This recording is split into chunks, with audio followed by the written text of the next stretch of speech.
오늘 말씀은 디모데전서 2장 1절 2절입니다. 같이 읽습니다. 그러므로 내가 첫째로 권하노니 모든 사람을 위하여 간구와 기도와 도고와 감사를 하되 임금들과 높은 주위에 있는 모든 사람을 위하여 하라. 이는 우리가 모든 경건과 단정함으로 고요하고 평안한 생활을 하려 함이라. 아멘. 오늘은 우리가 기도할 때 무엇을 기도해야 되는가, 어떤 것까지 기도해야 되는가, 이런 분야를 말씀을 통해서 살펴보겠습니다. 그런 것도 기도할 수 있는 거구나, 그런 것도 기도해야 되는구나, 이런 사실을 발견하게 될 것입니다. 이 말씀 속에는 기도할 때 첫째로 그랬습니다. 첫째로, 우선적으로 기도할 때 이것을 기도해라, 이렇게 부탁하는 겁니다. 우리가 대개는 기도할 때 자기 기도 제목을 가지고 기도하려고 합니다. 그러다 보니까 자기 기도하면 얼마 하겠어요? 조금 하면 기도 끝나니까 기도 다 했다 생각하고 더 이상은 기도할 게 없는 것 같고, 그러다 보니까 이제 기도가 힘들어집니다. 그렇게 되면 이제 더 이상 기도를 하기가 어렵죠. 그런데 우리가 기도할 내용이 첫째로 기도할 제목이 뭔가, 첫째로 기도할 제목이 내 기도 제목이 우선이 아니다. 첫째로 권하노니 모든 사람을 위해서 간구하고 기도하고 도고와 감사를 해라 그랬는데, 여기에서 간구는 간절히 기도하는 거죠. 간구하고 기도하고 그리고 도고하고, 도고는 요즘은 잘 쓰지 않는 말이죠. 쓰지 않는 말인데 이 뜻이 원어로 보면은 청원, 기도, 그런 뜻입니다. 이 말은 원래 탄원하다, 의논하다, 그런 말에서 온 명사인데 한마디로 말하면 중보하는 겁니다. 모든 사람을 위해서 간구하고 기도하고 중보하고 그러는데 그 내용이 뭐냐 하면 거기다 감사를 포함시켜라. 감사함으로 그들을 위해서 기도하라. 그렇게 권면하십니다. 그런데 그 모든 사람은 누구냐?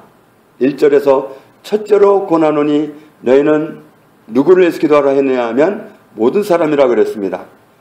그런데 이 모든 사람이 진짜로 이 세상에 있는 모든 사람을 말하는 게 아니라 그 이어지는 말씀을 보면 2절에 보면 그 모든 사람이 누구냐? 그 모든 사람이 누구라고 그랬죠?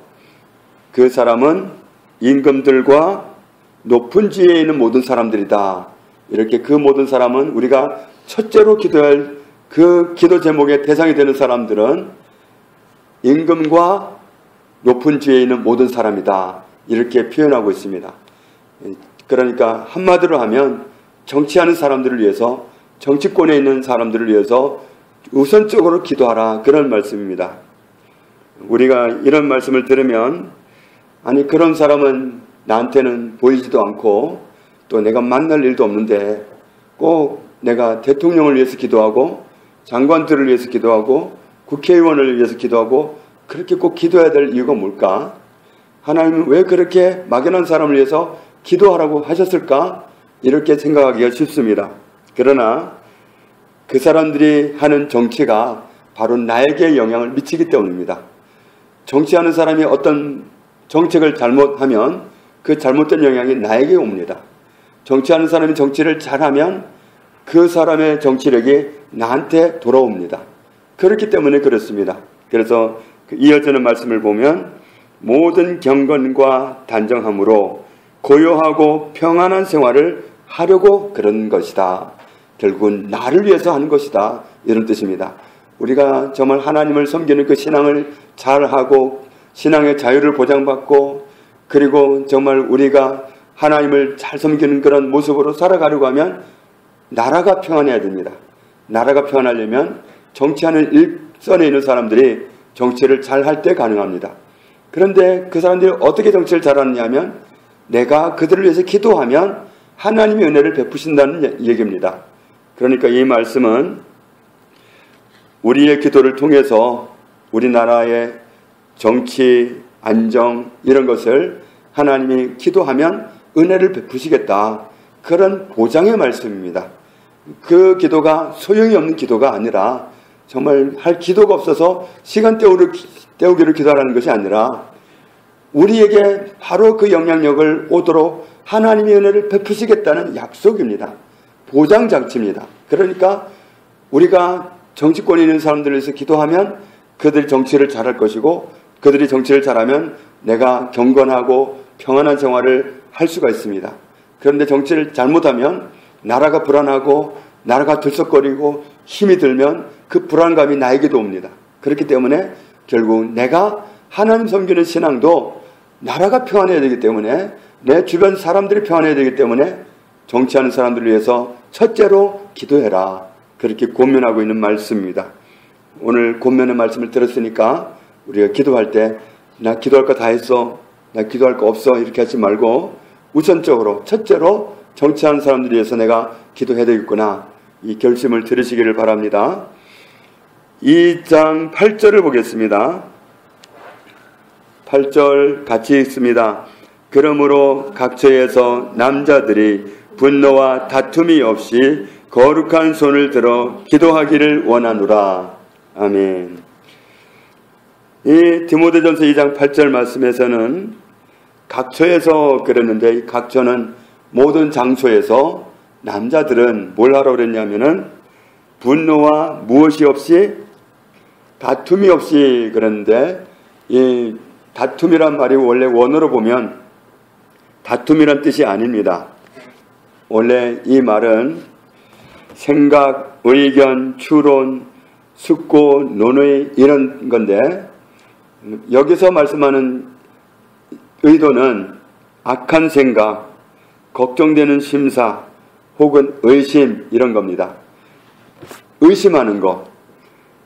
남자들은 모든 장소에서 분노와 의심이 없이 하나님을 향한 의심이 없이 그리고 무엇을 들어서 거룩한 무엇을 들어서 손을 들고서 기도하기를 원하노라 그랬습니다. 손을 들고 기도하라. 남자들은 그 처한 처소에서 분노를 낸다든지 또 하나님을 의심한다든지 이런 것이 없이 거룩한 손으로 정말 하나님을 섬기는 그 정말 경건한 모습으로 손을 들고서 하나님께 기도하라. 그런데 이 손을 들고 기도하는 건 뭘 의미할까요? 손을 들고 기도하라 그랬는데 이 의미가 무엇인지 시편 28편을 봅니다.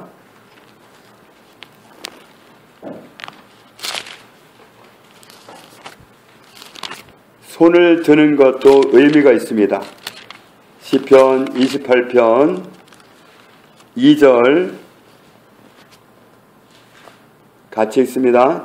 내가 주의 지성소를 향하여 나의 손을 들고 주께 부르짖을 때에 나의 간구하는 소리를 들으소서. 아멘. 손을 들 때는 가끔 손을 들고 기도하게 되잖아요. 그 손을 들고 기도하는 그 목적은 뭐냐 하면 손을 드는 그 행위가 지성소를 향해서 손을 드는 겁니다. 하나님의 지성소를 향해서 하나님을 향해서 손을 드는 겁니다. 그러니까 내 마음이 기도할 때 손을 들었으면 내 마음이 어디로 가 있겠어요? 지성소에 가 있어야 되죠. 하나님께 가 있어야 되죠. 정말 마음으로 행동으로도 내가 정말 온전히 하나님의 지성소에서 기도하는 겁니다. 그런 뜻이 있습니다. 손을 드는 건 그냥 제스처가 아니라 하나님의 지성소를 향해서 손을 드는 겁니다. 기도할 때는 마음도 지성소를 향해서 하나님을 향해서 기도하는 것처럼 몸도 마음도 일제히 하나님의 지성소를 향해서 간절한 마음으로 기도한다는 뜻이 있습니다. 그래서 손을 들고 기도할 때는 내가 하나님의 지성소를 향해서 손을 드는 것이다. 그래서 내가 마음도 지성소를 향했지만 내 몸도 지금 지성소를 향하고 있다. 이런 마음가짐으로 기도하면 되겠습니다. 이렇게 되기를 원한다. 그래서 우리가 정말 마음으로도 지성소를 향하지만 손으로도 지성소를 가리키면서 하나님께 집중해서 기도할 수 있다. 이런 사실을 알 수 있습니다. 다시 디모데전서 4장으로 갑니다.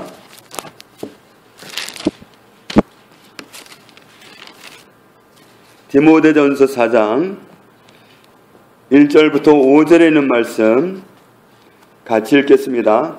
그러나 성령이 밝히 말씀하시기를 후일에 어떤 사람들이 믿음에서 떠나 미혹하는 영과 귀신의 가르침을 따르리라 하셨으니 자기 양심이 화인을 맞아서 외식함으로 거짓말하는 자들이라. 혼인을 금하고 어떤 음식물은 먹지 말라고 할 터이나 음식물은 하나님이 지으신 바니 믿는 자들과 진리를 아는 자들이 감사함으로 받을 것이니라. 하나님께서 지으신 모든 것이 선하매 감사함으로 받으면 버릴 것이 없나니 하나님의 말씀과 기도로 거룩하여 짐이라. 아멘. 1절 말씀에 보면 성령이 밝히 분명히 말씀하셨다. 성령님이 무엇을 밝히 말씀해 주셨느냐 하면 후일에 어떤 사람들이 하나님을 믿다가 그 신앙에서 떠나간 다음에 뭘 얘기하느냐 하면 미혹하는 영과 귀신의 가르침을 따르게 되리라. 미혹하는 영과 귀신의 가르침을 추종하게 되리라. 하나님을 믿다가. 그런데 여기서 하나님을 믿다가 그 믿음에서 떠난다 그랬는데 정말 교회도 안 나가고 뭐 이런 뜻은 아닙니다. 교회 안에 있으면서도 믿음으로 떠나 있을 수 있습니다. 교회를 떠나 있든지 교회 안에 있든지 믿음을 떠난 사람이 있을 수 있습니다. 어떻게 떠나느냐면 다른 가르침을 쫓는 거예요. 미혹하는 영과 귀신의 가르침을 따르는 겁니다. 그 사람들은 어떤 사람들이냐면 2절에 그 사람의 양심은 화인을 맞아서 그랬습니다. 이 화인 맞는다는 표현이 원어로 보면 달아오른 쇠로 태우다 그런 뜻입니다. 그리고 낙인 찍는 쇠 도장으로 태우다. 어떤 도장으로 살에다가 지지직 해가지고 태우는 거 있잖아요. 그렇게 정말 그 불로 도장을 찍는 그런 것처럼 자신의 양심이 화인을 맞은 사람들이다. 그래서 그 사람들은 뭘 하느냐면 외식함으로 거짓말을 하는 사람들이다. 외식함으로 거짓말을 한다. 외식한다는 건 위선을 떤다는 얘기입니다. 위선하고 그리고는 거짓말을 하는 사람들이다. 그래서 그 사람들이 무슨 말을 하느냐 하면 3절에 보면 무엇을 금하고 혼인을 하지 말아라. 결혼을 하지 말아라.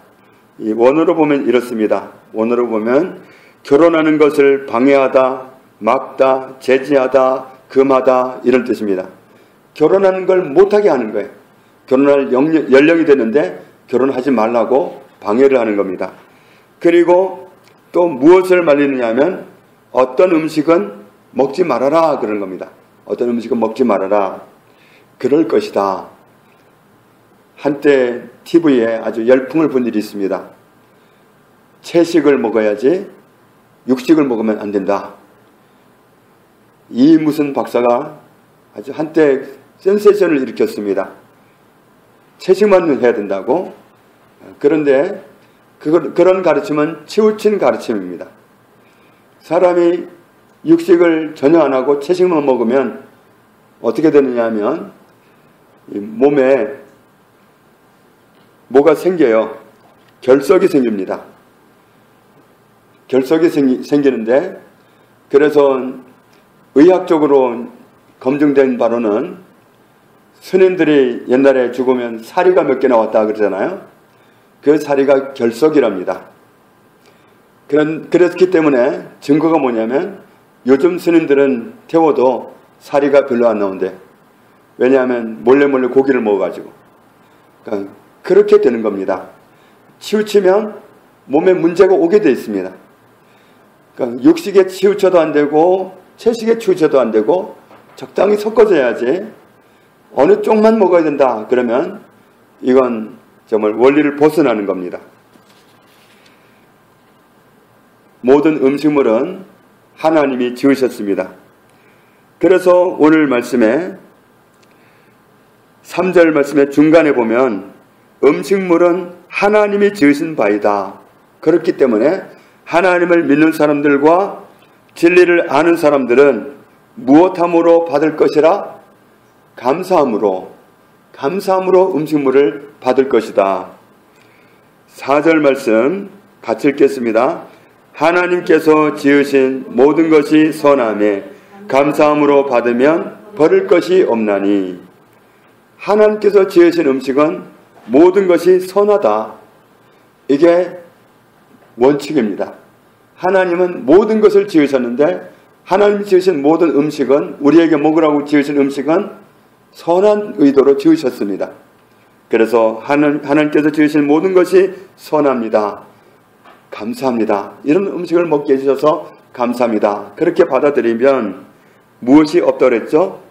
버릴 것이 없다. 버릴 것이 없다는 말이 원어로 보면 거절할 것이 없다, 거부할 이유가 없다, 그런 뜻입니다. 하나님이 지으신 모든 음식은 우리에게 선한 의도로 우리를 위해 지어주셨기 때문에 감사함으로 받으면 이상이 없다, 그런 뜻입니다. 그렇게 받아들여도 되는 이유가 뭐냐면 5절에 보니까 5절 같이 있습니다. 하나님의 말씀과 기도로 거룩하여 짐이라.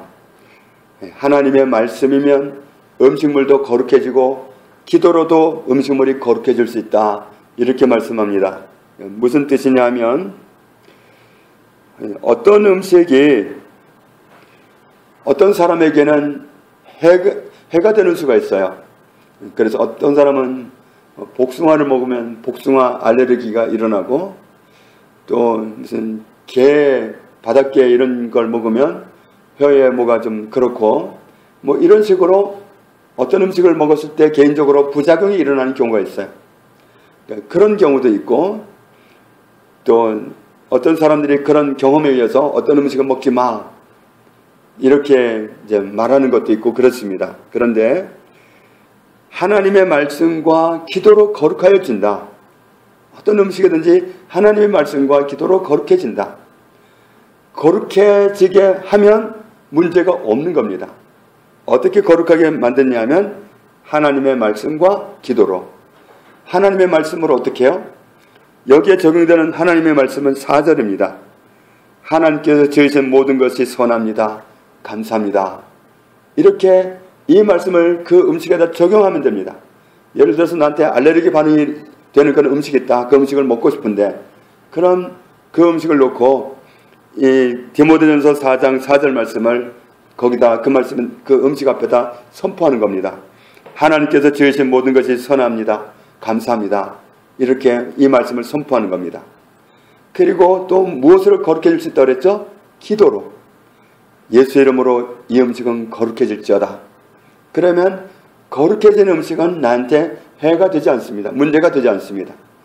그래서 어떤 음식이든 정말 금하신 음식이 아니라면 우리는 새삼스럽게 무슨 음식을 먹지 말아라, 이렇게 금하는 말을 들을 때 저건 성경적인 가르침이 아니다, 그렇게 받아들이면 됩니다. 다른 사람들이 대부분 먹는 음식인데 나한테 먹으면 해가 된다. 그러면 디모데전서 4장 4절 말씀을 선포합니다. 하나님이 지으신 모든 것은 선합니다. 감사합니다. 그렇게 이 말씀을 적용하면 됩니다. 그 말씀을 선포한 자체가 기도고, 그 말씀을 고백하는 자체가 말씀을 선포하는 겁니다. 말씀과 기도로 거룩해지니까 그리고 먹으면 이상이 없다는 말씀입니다. 케네스 해기 목사님이 오랫동안 병상에 있을 때 정말 누워만 있으니까 음식을 골고루 먹을 수가 없습니다. 그러다 보니까 우유를 먹어야 했는데, 의사가 먹으러 간 음식 중에 우유가 있었는데 우유가 잘 안 받았던가 봐요. 그래서 억지로 먹어야 되니까 코를 막고 힘들게 먹었다는 거예요. 그러다가 이 말씀을 발견하고 나서 그럴 필요가 없구나. 그래서 하나님께 정말 말씀과 기도로 거룩하게 하고 나서 그때부터 우유를 마시기 시작했는데, 정말 노년까지 우유를 아무 부작용 없이 마실 수 있었고, 그래서 이 말씀으로 모든 것을 극복할 수 있었다, 이렇게 고백합니다. 그러니까 우리도 정말 어떤 음식을 금한다, 성경에서 금하지 않은 걸 금한다, 이렇게 나올 때 이건 다른 데서 왔구나. 결혼하지 말아라. 이건 다른 데서 왔구나. 우리가 이렇게 알면 됩니다. 그래서 음식 놓고도 기도할 수 있다. 내 몸에 안 맞으니까 먹지 말자가 아니라 먹고 싶으면 먹을 수 있다. 말씀과 기도를 거룩하게 해놓고 먹을 수 있다. 그러니까 무엇이든 우리가 이런 것도 기도할 수 있구나 하는 사실을 오늘 말씀을 통해서 알았습니다. 그래서 우리가 기도할 때 정말 하나님이 기도하기 원하는, 중보 기도하기 원하는 대상들, 정치권에 있는 사람들을 위해서 우선적으로 기도하고, 그리고 정말 어떤 음식이든지 음식 앞에서도 제한받지 말고 먹을 수 있기 위해서 말씀과 기도로 거룩하게 만들어 놓고 먹을 수 있다. 그리고 그 바탕은 감사합니다. 감사.